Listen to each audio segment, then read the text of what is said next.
നമസ്കാരം. CPM പൊതുവെ ജനങ്ങളുടെ പാർട്ടി എന്നാണ് പറയാറുള്ളത്. അതുകൊണ്ടാണ് എല്ലാ പ്രോഗ്രാമിലും പിണറായി വിജയനായിരുന്നാലും നമ്മുടെ സംസ്ഥാന സെക്രട്ടറി ഗോവിന്ദ മാഷായിരുന്നാലും പറയുന്നത് CPM ജനങ്ങളൊപ്പമാണ്, ജനവികാരങ്ങൾ അനുസരിച്ചാണ് പാർട്ടി പ്രവർത്തിക്കുന്നതെന്ന്. പക്ഷെ അല്ല, CPM പക്കാ ക്രിമിനലുകൾക്ക് വേണ്ടി പ്രവർത്തിക്കുന്നവരാണ്.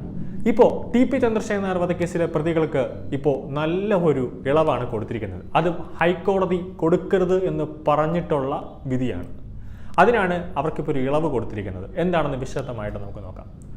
കണ്ണൂർ സെൻട്രൽ ജയിലിലെ തടവുകാർക്ക് ശിക്ഷാ ഇളവ് നൽകുന്നതിനുള്ള പട്ടികയിൽ TP ചന്ദ്രശേഖർ വധക്കേസ് പ്രതികളും ഉൾപ്പെട്ടിട്ടുണ്ട്.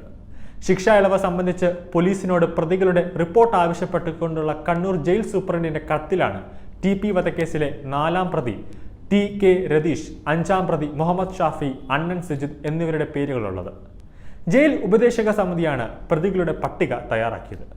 ലോക്സഭാ തെരഞ്ഞെടുപ്പ് പെരുമാറ്റച്ചട്ടം പിൻവലിച്ചതിന് പിന്നാലെയാണ് ജയിൽ സൂപ്രണ്ട് പോലീസിന്റെ റിപ്പോർട്ട് ആവശ്യപ്പെട്ടിരിക്കുന്നത്.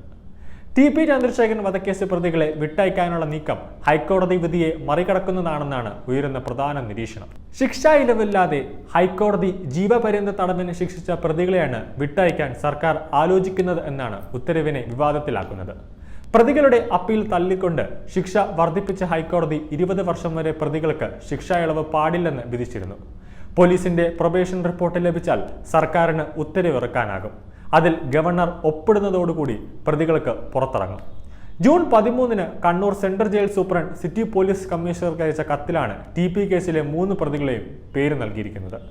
സർക്കാർ ഉത്തരവിൽ പരാമർശിച്ചിരിക്കുന്ന മാനദണ്ഡപ്രകാരം തടവുകാർക്ക് സ്പെഷ്യൽ റെമിഷൻ അനുവദിക്കുന്നതിനായി പ്രസ്തുത തടവുകാരുടെ അല്ലെങ്കിൽ പോലീസ് പ്രൊബേഷൻ റിപ്പോർട്ടുകൾ സഹിതം ഫയലുകൾ സർക്കാരിലേക്ക് സമർപ്പിക്കുന്നതിനായി നിർദ്ദേശിച്ചിരിക്കുകയാണ്.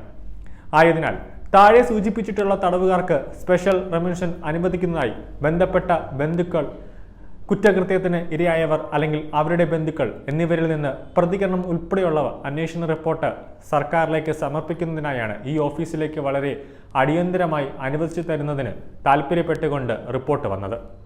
തടവുകാരുടെ നാമവിവര പത്രികകളും സൂചനയിലെ ബഹുമാനപ്പെട്ട സർക്കാർ ഉത്തരവ് ഇതോടൊപ്പം ഉള്ളടക്കം ചെയ്ത് സമർപ്പിച്ചുകൊള്ളുന്നു എന്നതാണ് റിപ്പോർട്ടിന്റെ പ്രധാന ഭാഗം. അതാണ് കത്തിലെ പ്രധാനമായി സൂചിപ്പിക്കുന്നത്.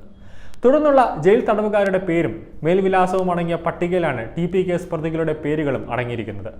അടുത്തിടെ TP കേസ് പ്രതികളായ മനോജ്, മുഹമ്മദ് ഷാഫി, സിറോജ്, സുജിത്, രതീഷ് എന്നിവർ പരോൾ അനുവദിച്ചതും വലിയ ചർച്ചകൾക്കും വിവാദങ്ങൾക്കും വഴിവെച്ചിരുന്നു.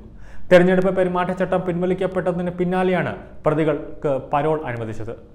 TP ചന്ദ്രശേഖർ വധക്കേസിലെ പ്രതികൾക്ക് ശിക്ഷാ ഇളവ് നൽകാനുള്ള സർക്കാർ നീക്കത്തെ നിയമപരമായും രാഷ്ട്രീയപരമായും നേരിടുമെന്ന് KK രമ MLA പ്രതികരിച്ചു.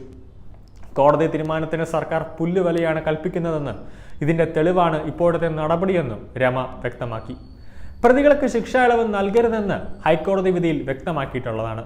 അതിനെ മറികടക്കുന്നതാണ് സർക്കാരിന്റെ ഇപ്പോഴത്തെ നടപടി. കോടതി വിധികൾ പോലും ഞങ്ങൾക്ക് പുല്ലുവിലയാണ് എന്നാണ് ഇതിലൂടെ സർക്കാർ പറയുന്നത്. TP കേസ് പ്രതികൾക്ക് ശിക്ഷാ ഇളവ് നൽകാൻ നീക്കം നടന്നുവെന്നും രമ കുറ്റപ്പെടുത്തി.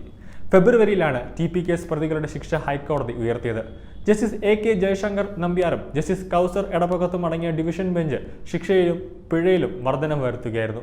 7 ലക്ഷം രൂപ KK രമയ്ക്കും 5 ലക്ഷം രൂപ മകനും നൽകണമെന്ന് ഹൈക്കോടതി വിധിക്കുകയുണ്ടായി. TP കേസിലെ 10 പ്രതികൾക്ക് ജീവപര്യന്തം ശിക്ഷ വിധിച്ച വിചാരണ കോടതി ഉത്തരവ് ഇക്കഴിഞ്ഞ ഫെബ്രുവരിയിലാണ് ഹൈക്കോടതി ശരിവച്ചത്. CPM വിട്ട് RMP എന്ന പാർട്ടി രൂപീകരിച്ച TP ചന്ദ്രശേഖരനെ 2012 മെയ് 4 ഒരു സംഘം ബോംബെറിഞ്ഞും വെട്ടിവീഴ്ത്തിയും കൊലപ്പെടുത്തിയത്. CPMൽ നിന്ന് വിട്ടുപോയതിന്റെ നാണക്കേട് ഓഞ്ചേത്ത് RMP എന്ന പേരിൽ പാർട്ടി ഉണ്ടാക്കിയതിലുള്ള പകയാണ് CPMകാരനായ പ്രതികൾ ചന്ദ്രശേഖരനെ വെട്ടിക്കൊലപ്പെടുത്തിയത്. അതാണ് ഈ കേസിന്റെ രൂപം. കൂടുതൽ വാർത്തകൾ അറിയുവാനായി ഈ ചാനൽ സബ്സ്ക്രൈബ് ചെയ്ത് ഫോളോ ചെയ്യുക.